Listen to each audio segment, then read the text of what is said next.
آپ کا شرح جامی کے اندر یہ لفظ پڑا ہوا ہے الحمد لولی. ولی کا کئی معنی آتے ہیں. ولی بمعنی ناصر بھی ہوتا ہے، ولی بمعنی محب بھی ہوتا ہے، ولی متصرف فی امور الخلائق، مخلوق کے معاملات میں جو متصرف ہو. تو کہتے ہیں اگر ناصر للحمد یا محب للحمد مراد لے تو اس صورت میں بندے کی حمد لازم آئے گی، اور اگر اس کا معنی ہم مراد لیں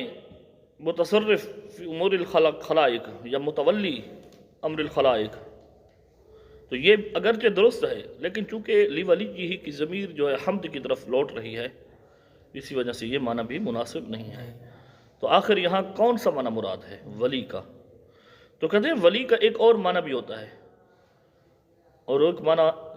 جو یہاں پہ ذکر کیا گیا للحری،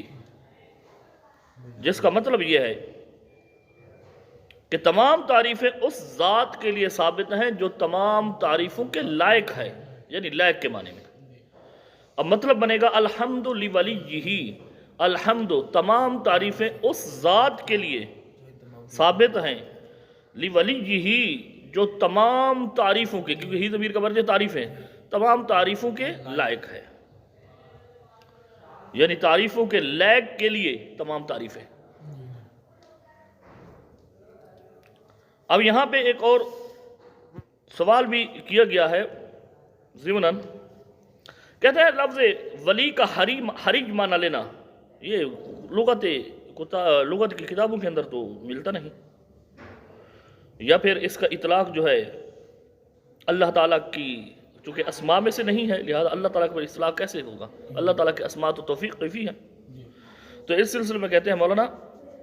لغت کی کتابوں کے اندر موجود ہے. آپ کا یہ کہنا کہ لغت کی کتابوں میں نہیں پایا جاتا یہ درست نہیں، لغت کی کتابوں کے اندر موجود ہے، بلکہ کتاب الخلاص المشہور، اس کتاب کے اندر اس لفظ کا استعمال کیا گیا ہے. اور دوسری بات کہ جو آپ نے کہا کہ اللہ تعالیٰ کی اسماء میں سے چونکہ نہیں ہے، اس کا اطلاق اللہ تعالیٰ کی ذات پر درست نہیں ہے، تو اس سلسلے میں ہم کہتے ہیں مولانا حمد کی تفسیر جو ہے الحری کے ساتھ کرنا، ولی کی تفسیر حری کے ساتھ کرنا، یہ معنی وصفی کے اعتبار سے ہے، نہ کہ ذات باری تعالیٰ کے معنی خاص کے اعتبار سے. آگے بجنس الحمد کہا، بجنس الحمد کہتے ہیں یہاں سوال یہ ہوتا ہے مولانا لولیہ کی ضمیر جو ہے یہ حمد کی طرف راجع ہے، اور حمد کے اندر جنسیت اور استغراقیت دونوں احتمالات پائے جاتے ہیں. تو جب دونوں احتمالات پائے جاتے ہیں تو اس کا معلوم یہ ہوا کہ حمد کا ہر ایک فرد، یعنی ہر فرد جو ہے وہ اس ذات کے لیے ہے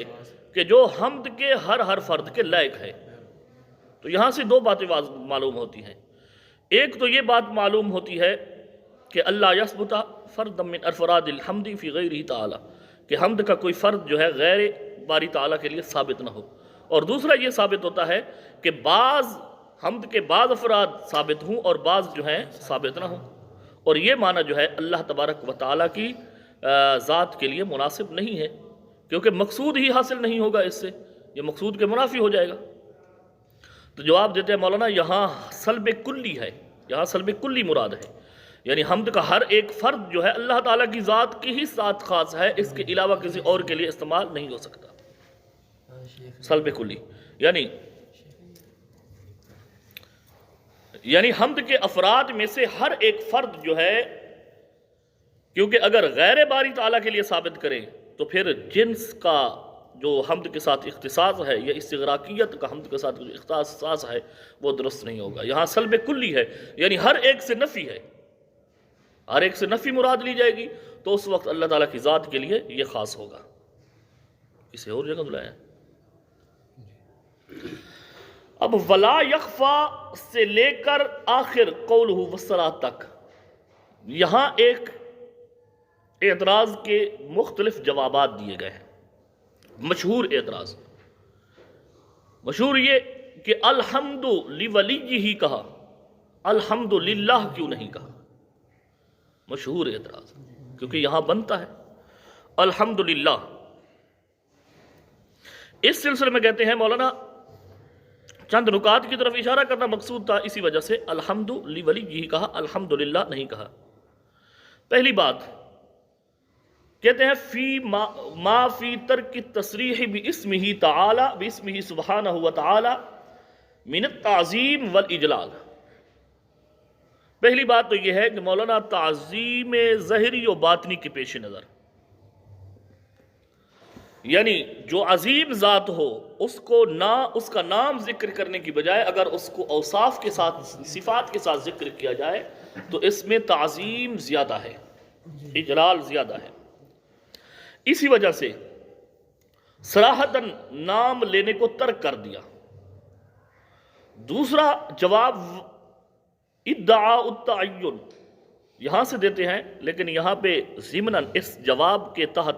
کچھ اور باتیں ذہن کے اندر رکھ لیں، اور وہ یہاں اس بات کی وضاحت کی گئی ہے، یہاں جو ترک کی تصریح کی طرف اضافت ہے نا، یہ اضافت عہد کے اعتبار سے ہے، استغراقیہ نہیں ہے، ورنہ یہ مطلب ہوتا کہ قرآن کتاب کے اندر جہاں کہیں بھی اللہ تبارک و تعالیٰ کا نام آئے تو وہاں صفت ہونی چاہیے، نام ذکر کیوں کیا؟ پھر اعتراض پیدا ہو سکتا ہے۔ تو کہتے ہیں یہاں مقصود تھا، اسی وجہ سے یہاں صفت ذکر کی، یہ مطلب نہیں ہے کہ ہر جگہ۔ اور باقی لفظ تصریح اتنا ذکر کر دیتے کہ لفظ تصریح کا اضافہ کیوں کیا؟ صرف یہ کہہ دیتے لا یکفا ما فی ترک باسمہ، ترکن باسمہ، ترک تصریح کیوں ذکر کیا؟ اس سلسلے میں کہتے ہیں مولانا اگر تصریح کے لفظ کا اضافہ نہ کرتے تو کذب لازم آتا، کیونکہ اللہ تبارک و تعالی کا نام جو ہے مطلقاً متروک نہیں ہے، چاہے صراحتاً یا اشارتاً، بلکہ یہاں ایک مخصوص اعتبار سے جو ہے انہوں نے ترک کیا ہے، یعنی اس کی صراحت ترک کی ہے، مطلقاً متروک نہیں ہے، یعنی یہاں ذکر کرنا ترک کیا ہے۔ آگے ذکر کیا وَإِدَّعَاءُ التَّعَيُّنِ، یہاں پہ دوسرے نقطے کی طرف اشارہ ہے، الحمد لولیہ،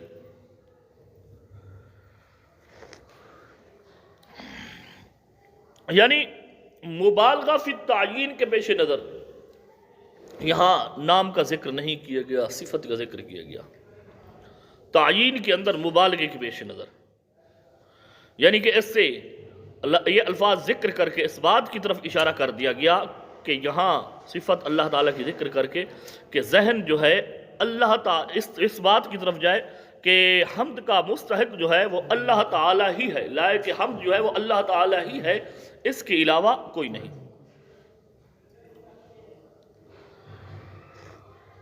یعنی وہم جو ہے کیا کہتے ہیں، تعین کا دعویٰ، تعین کا ادعا کہ بے شک ذہن جو ہے وہ اس کی طرف نہ جائے کہ جو اللہ تعالیٰ کے علاوہ حمد کے لائق ہو،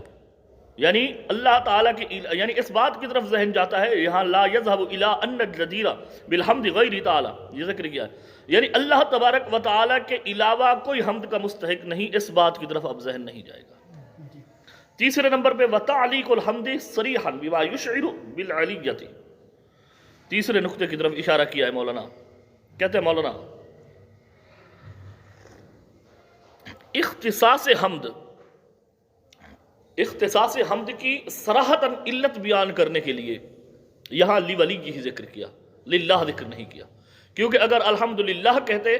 تو وہاں اختصاص حمد کی جو ایک تعین ہے، اختصاص حمد کی علت ہے، وہ ضمناً تو بیان ہے لیکن صراحتاً نہیں، تو صراحتاً اس میں اشارہ اس بات کی طرف کیا، یعنی صراحتاً علت بیان کرنے کی وجہ سے الحمد لولیہ ہی کہا۔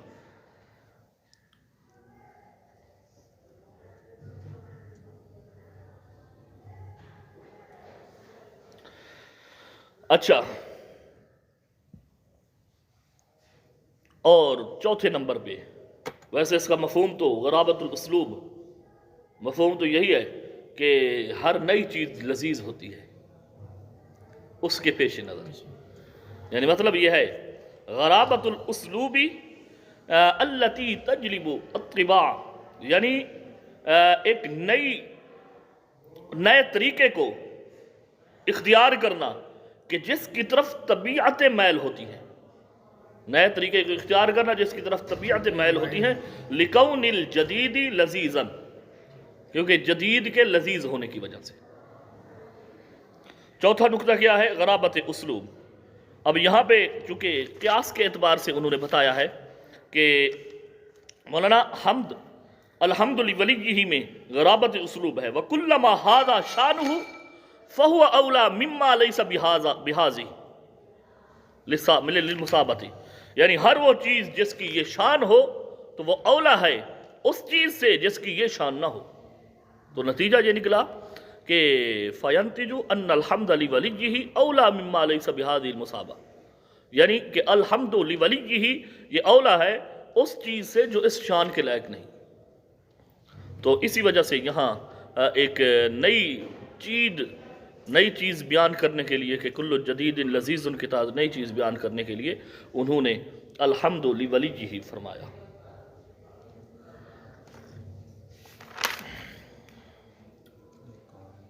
آگے پھر والصلاۃ